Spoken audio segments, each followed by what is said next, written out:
வாங்க குழந்தைகளா, இன்னைக்கு நம்ம என்ன பார்க்க போகிறோன்னா, ஒரு வியாபாரியோட கதை பார்க்கலாமா? ஒரு ஊரில் ஒரு வியாபாரி இருந்தானாம்.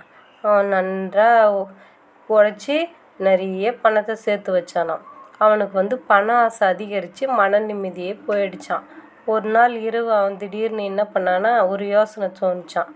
நம்ம சன்னியாசியாக போய் விடலாமான்ட்டு மன நிம்மதி கிடைக்குன்னு முடிவெடுத்தானா. மறுநாளே தன்னிடம் இருந்த பணத்தெல்லாம் மூட்டை கட்டிக்கின்னு ஒரு துணியில் கட்டிக்கொண்டு ஊரை விட்டு காட்டுக்கு வந்தானாம். அங்கே ஒரு சன்னியாசி தவம் செஞ்சு கொண்டு இருந்தாராம். அவர்கள் மகிழ்ச்சியுடன் இருப்பதை பார்த்து அந்த வியாபாரி என்ன பண்ணான்னா, அந்த குருவை வணங்கி, சாமி, நான் ஒரு வியாபாரி, சம்பாதிக்க பண ஆசை நாளுக்கு நாள் எனக்கு அதிகரித்து போய் மன நிம்மதி போய்விட்டது, நானும் உங்கள் கூட சேர்ந்துக்கிறதான்ட்டு சொன்னானாம். அந்த பண மூட்டையை பெற்றுக்கொண்டு என்னையும் சிஷியனாக ஏற்றுக்கொள்ளுங்க அப்படின்னு சொன்னானாம். பணிவாக கேட்டானாம்.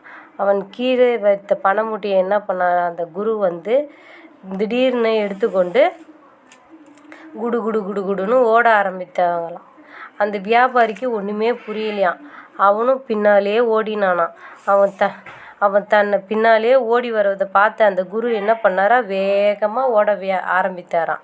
அந்த வியாபாரியும் ஐயோ என் பண மூட்டைன்னு கத்திக்கினே அவர் பின்னாலே ஓடினானாம்.